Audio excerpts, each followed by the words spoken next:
Well, we're getting some more backstory about the final days of the Trump administration, courtesy of Axios, who, Axios is kind of an MSM, they are definitely an MSM outlet.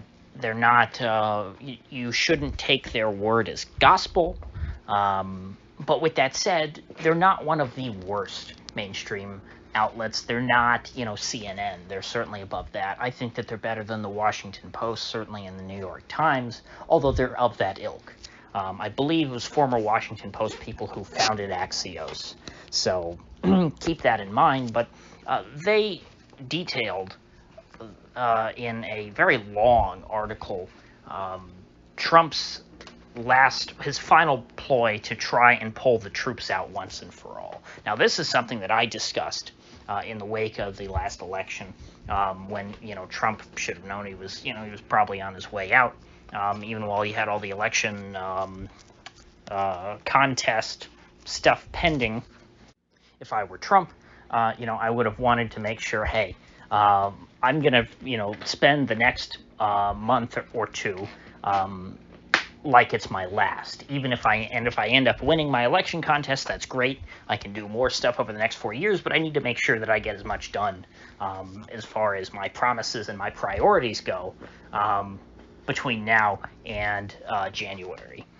And so to this end, there was a big shakeup at the Pentagon. And of course, there was mass media hysteria talking about, oh my gosh, Trump is firing all these people at the Pentagon. Is he planning a military coup? And I talked about that at the time, and I said that was extremely unlikely. But he was replacing with Trump, with some Trump people, which gave me hope that, hey, maybe Trump's going to pull the troops out. He appointed Douglas McGregor to be the head advisor to the new Secretary of Defense. And Douglas McGregor is a great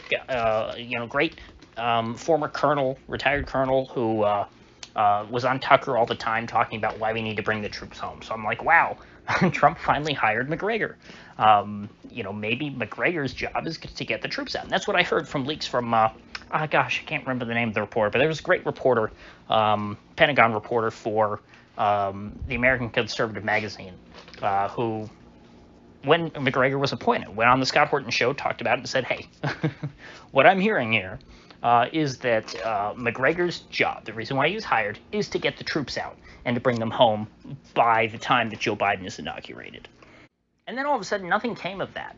And it was very disappointing. Not that I got my hopes up too high about it, but, this was a glimmer of hope. It was, hey, Trump's finally going to do what he promised to do. The one thing that no other president could do other than Trump, that, nobody would be bold enough for. It's because Trump was this bull in a china shop that it was possible to bring the troops home. Well, now, lo and behold, we find out that there was a bit of an attempt to do that. And Trump seemed to understand that he could not trust any of the people around him, because everyone around him, he was completely surrounded by, deep state military industrial complex shills and war hawks. And so he pretty much had two people, this guy O'Brien, who was the head of White House personnel or something like that, I forget his exact title, and McGregor on his side, and everyone else was against him. And so the plan that they came up with was they're going to draft a very short memo that says, okay, the troops have to be out of Afghanistan by this date, the troops have to be out of Somalia by this date, and the troops have to be out of Syria I believe that was the three they did. Although the original plan seems to have been get all the troops out from everywhere: Somalia, Afghanistan, Syria, Iraq, and Germany. And that would have been excellent. But I guess even McGregor was saying that logistically you couldn't get the troops out of Iraq and Germany, but at least Somalia, Afghanistan, and Syria were possible, which that would have been great. I would have said Trump was the best president of my lifetime if that happened. And to be fair, he probably was still the best president of my lifetime, just because the rest of them were so terrible. Clinton, Bush, and Obama, and Biden. I mean, that's a pretty low bar to be the best president of my lifetime. And so it seems like it was a done deal. Trump signed this order saying, hey, you got to get the troops out. They're done. Bye. Get it done. And it was sent directly through a courier, not through the normal channels, where it has to get filtered through the bureaucracy, through the White House, and then over to the all of the mid-level bureaucrats who handle messages that are sent between the president and the Secretary of Defense. Trump signed this memo and had a courier service take it directly from the Oval Office and hand it to the Secretary of Defense. And the Secretary of Defense, who was new at the time because Trump had just fired Mark Esper, who, again, a running theme in all this is that, well, I'll get to this later, but Mark Esper, like many of Trump's appointments, horrible, horrible guy, terrible person who should not be welcome in polite society. I believe he was former Boeing CEO or something. Again, a full military-industrial complex. Not only shill, but I mean, one of the blood-soaked, billionaires or millionaires, whatever. He made his fortune off of innocent people being killed. That's who Mark Esper was. And so he had just been axed by Trump, and there was a new acting Secretary of Defense who was nobody particularly good. He wasn't Douglas McGregor, certainly, but I guess they couldn't get Douglas McGregor to be the acting Secretary of Defense, which is why he was only appointed as an advisor. So this guy receives the memo, and apparently he had a big problem with this. He did not like the memo. He did not agree with it, as you might expect. This is the head of the Pentagon. The Pentagon is full of people who love war and never want to end wars, and no matter what time you tell them that, hey, we need to end the war by this date, they're going to say, oh, it's too soon. No matter how long you wait. Again, it's been 20 years in Afghanistan, and it's still not long enough for these guys in the Pentagon. Hell, it's been over 70 years in Germany. What was it, 1943 or so? It's almost 80 years at this point. Well over 75 years, American troops have been occupying Germany, and we still can't pull them out of there. And so there essentially was a full mutiny, a complete insubordination against Trump's order. They all, Mark Milley, all the terrible, terrible, horrible, no-good men who occupy the positions of power at the Pentagon, they flat out refused to carry out direct orders from the President of the United States. And unlike Douglas MacArthur, who, when he, disobeyed a direct order from the President, when he engaged in insubordination, Harry Truman fired him, and he was kicked out. Because remember, famously, MacArthur wanted to continue and keep marching north and occupy North Korea and China and make sure that the communists didn't take over those two countries. Kind of not a bad idea. In hindsight, might have been a good idea to take out Mao and the Kim family, when America had a chance. But that's not how our country works here. We're not supposed to have our foreign policy decided by generals. The generals are supposed to carry out the orders of the civilian government. That's the way things are supposed to work in a so-called democracy. And so Harry Truman fired Douglas MacArthur. Now, did Trump have the balls to do that to any of these men?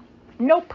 And he didn't, because he didn't have the balls to do that over the last 4 years when he was president. Because this is something that Trump, had promised to do when he ran for president. He should have issued this memo on day one.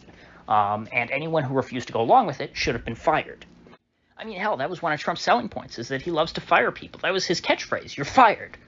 I watched The Apprentice when I was growing up, too. Good show. That was Trump's thing. And yet he refused to fire people. In fact, he not only did he not fire bad people, he continually hired horrible, terrible human beings. And so it was his unwillingness to get rid of all of these people who were completely opposed to the agenda that he was elected to implement, and his for some reason his continued desire to appoint people to positions of power who were diametrically opposed to everything that he and his voters stood for. This ultimately is why troops are still in places like Somalia, Afghanistan, Iraq, Syria, and Germany. It's all Trump's fault. He's a failure. I can't blame it all on these terrible bureaucrats who I knew were bad people. We knew before Trump, the guys in the Pentagon were bad guys. That's why people elected Trump. Is because he was supposed to overpower them. He was supposed to stand up to them, and he didn't. He sat down like a dog, and just said woof woof, and begged for a little doggy biscuit. At the end of the day, that's who Trump was. Trump didn't stand for anything. Trump just wanted to be liked. And so when the people around him got mean and nasty, he thought to himself, oh no, I don't like this. I want to be liked. But the problem was he wanted to be liked by terrible, horrible people who surrounded him rather than the good, honest Americans who elected him. If Trump really stood for what he was elected to do, he would have embraced the contempt of these generals. He would have begged them, or I shouldn't say begged. He would have been begging in his mind for them to, get as angry as possible, to storm out, to quit, so that he would have an opportunity to replace them, or better yet, stage a coup and prove him right that, we don't have, democracy here in America anymore, that the deep state is in total control. Instead, Donald Trump capitulated to the deep state. He did their bidding, and it's disgusting and pathetic. Because as far as I'm concerned, this is Donald Trump's real legacy. This was his opportunity to make a real difference in American history and to leave his mark, and he chickened out. I don't understand what he gained from chickening out. I can't see any advantage to just giving in to all of the worst people in Washington. But that was his choice. He had 4 years as president. He could have surrounded himself with good people who agreed with him, who would carry out his agenda. He chose not to do that. And when he had good instincts and issued good orders to his subordinates, to these bad subordinates, they engaged in insubordination. And Trump's response was not to fire them and replace them with people who would do as he was told, or as they were told. His response was instead to overlook his instincts and to go against them, and to instead follow the advice of these terrible, no-good, awful people who have been running our foreign policy for my entire life and well before that. I don't know if there will ever be an opportunity like the Trump presidency again in my lifetime, for there to be someone in the Oval Office who at least has somewhat of an understanding that, hey, we need to get these troops out of here. And that was an opportunity that Trump squandered.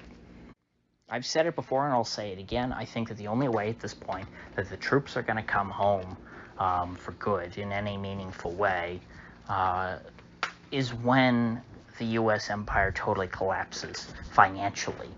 When the checks written by the U.S. Treasury start to bounce, that's when it'll all come crumbling down, and the troops will have to fend for themselves and try and find their way home, because our feckless leaders are not going to do the right thing and end all of this cycle of nonsense. So with that said, I will end it there for today.